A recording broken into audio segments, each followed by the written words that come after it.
வணக்கம். நம்ம ஆன்மீக பயணத்துல போயிட்டு இருக்கும்போது நம்ம எல்லாருக்குமே ஒரு கேள்வி அடிக்கடி வரும். நாம செய்யற சடங்குகள் ரொம்ப முக்கியமா?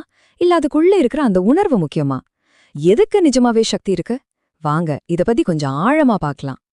இந்த முழு விஷயத்தையும் சிம்பிளா புரிஞ்சுக்க ஒரு சூப்பரான உதாரணம் இருக்கு. சடங்குங்கிறது ஒரு லெட்டரோட கவர் மாதிரி வச்சுக்கோங்க. பக்திங்கிறது அதுக்குள்ள இருக்கிற அந்த முக்கியமான மெசேஜ். சரி, கவர் இல்லாம மெசேஜா அனுப்ப முடியாது, அது உண்மைதான். ஆனா உள்ள மெசேஜே இல்லைன்னா அந்த வெறும் கவருக்கு என்ன பிரயோஜனம்? யோசிச்சு பாருங்களேன்.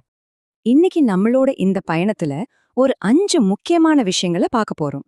முதல்ல அந்த கவர் மற்றும் கடிதம் உதாரணத்தை இன்னும் கொஞ்சம் டீப்பா பார்க்கலாம்.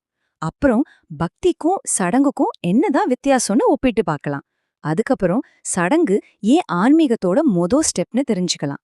அப்புறம் ஒரு சிம்பிளான உணர்வு எப்படி ஒரு பெரிய பக்தியா மாறுதுன்னு பார்த்துட்டு கடைசியா உடலும் உயிரும் அப்படிங்கிற ஒரு அருமையான முடிவுரையோட இதை முடிக்கலாம்.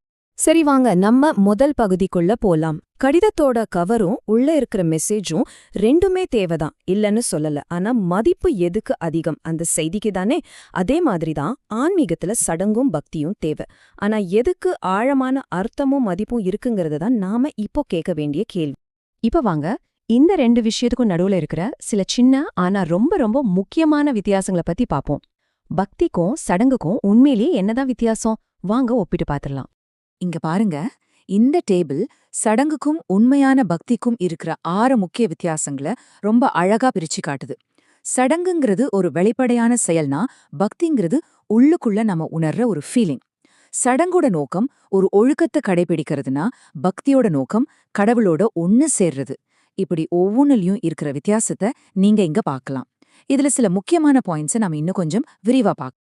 இதுதாங்க முதல் அடிப்படையான வித்தியாசம். சடங்குங்கிறது நாம உடம்பால செய்யற ஒரு வெளிப்படையான செயல். ஒரு விளக்கேத்துறது இல்ல ஒரு மந்திரத்தை சொல்றது, இதெல்லாம் சடங்கு. ஆனா பக்தி அப்படி இல்ல. அது நம்ம மனசுக்குள்ள இதயத்துக்குள்ள உருவாகிற ஒரு உணர்வு. அன்பு, சரணாகதி, ஒரு விதமான பணிவு, இதெல்லாம் தான் பக்தி. அடுத்து இது ரொம்பவே ஒரு இன்ட்ரெஸ்டிங்கான பாயிண்ட். நம்மளோட கவனம் எங்க இருக்குங்கிறத பொறுத்தெல்லாம் மாறுது. சடங்கு செய்யும்போது ஐயோ இதை சரியா செய்யணுமே, இந்த மந்திரத்தை தப்பா சொல்லிடக்கூடாதேன்னு நம்ம எப்படி செய்யறோங்கிறதுல தான் நம்ம கவனம் முழுக்க இருக்கும். ஆனா பக்தியில நான் ஏன் இதை செய்யறேன் அப்படிங்கிற அந்த காரணத்துல, அந்த முழு அர்ப்பணிப்புல நம்ம கவனம் இருக்கும். சொல்லப்போனா பயத்துல இருந்து அன்புக்கு நம்ம கவனம் மாறுது. இதனால என்ன நடக்கும்? ஒரு சடங்கு ரொம்ப சரியா செஞ்சு முடிக்கும்போது நமக்கு ஒரு மன அமைதி கிடைக்கும், ஒரு திருப்தி கிடைக்கும். அது கொஞ்ச நேரத்துக்கு இருக்கும். ஆனா உண்மையான பக்தி நமக்கு தற்காலிகமான அமைதியை தரதோட நிக்காது. அது நம்ம குணத்தையே மாத்தும், நம்மள ஒரு நல்ல மனுஷனா மாத்தும். இது வெறும் மன அமைதி இல்ல, நம்ம வாழ்க்கையே மாத்துற ஒரு விஷயம். அப்போ சடங்குகள்லாம் தேவையே இல்லையா? அப்படி ஒரு கேள்வி வருதா? கண்டிப்பா தேவை. சடங்குகள் அர்த்தமில்லாதது இல்ல. சொல்லப்போனா ஆன்மீக பயணத்தோட ரொம்ப ரொம்ப முக்கியமான முதல் படி அதுதான். அது எப்படின்னு அடுத்த பகுதியில பார்க்கலாம். இந்த ஏணி மாதிரி தாங்க சடங்கோ. அதோட முதல் படியில சடங்குகள் நமக்கு ஒரு ஒழுக்கத்தை கத்துக் கொடுக்குது. தினமும் இந்த நேரத்துக்கு இதை செய்யணும்னு ஒரு டிசிப்ளின் வருது. 2வது படியில நம்ம மனசை சிதற விடாம ஒருமுகப்படுத்த உதவுது. இந்த 2 விஷயமும் இருந்தா மட்டும்தான் நாம ஆன்மீக வளர்ச்சியில அடுத்த கட்டத்துக்கே போக முடியும். அந்த ஃபவுண்டேஷனை போடுறதே சடங்குகள் தான். நீங்க நாம புரிஞ்சுக்க வேண்டிய முக்கியமான விஷயம் என்னன்னா, ஒரு ஏணியோட நோக்கம் அது மேலேயே நிக்கிறது கிடையாது.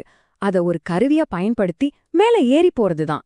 அதே மாதிரி சடங்குகளோட நோக்கமும் அதை செஞ்சு முடிக்கிறது மட்டும் இல்ல, அத ஒரு கருவியா பயன்படுத்தி பக்திங்கிற ஓர்ந்த நிலைக்கு போறதுதான். சரி, ஒரு சாதாரண செயல் எப்போ ஒரு உன்னதமான பக்தியா மாறுது? அந்த மேஜிக் எப்படி நடக்குது? இப்போ அத பத்தி தான் நாம பார்க்க போறோம். பகவத்கீதையில ஒரு அழகான ஸ்லோகம் இருக்கு. இறைவன் சொல்றார், நீ எனக்கு ஒரு இலையையோ ஒரு பூவையோ ஒரு பழத்தையோ இல்ல கொஞ்சம் தண்ணியையோ எதுவா இருந்தாலும் பரவாயில்ல, ஆனா அத அன்போட கொடுத்தா நான் ஏத்துப்பேன்னு சொல்றாரு. இதுல இருந்து என்ன தெரியுது? நாம என்ன குடுக்கறோங்கிறது முக்கியம் இல்ல, கொடுக்கும்போது நம்ம மனசுல இருக்கிற அந்த அன்பு, அந்த உணர்வு, அதுதான் ரொம்ப ரொம்ப முக்கியம். இது ஒரு அருமையான உதாரணம் பாருங்க.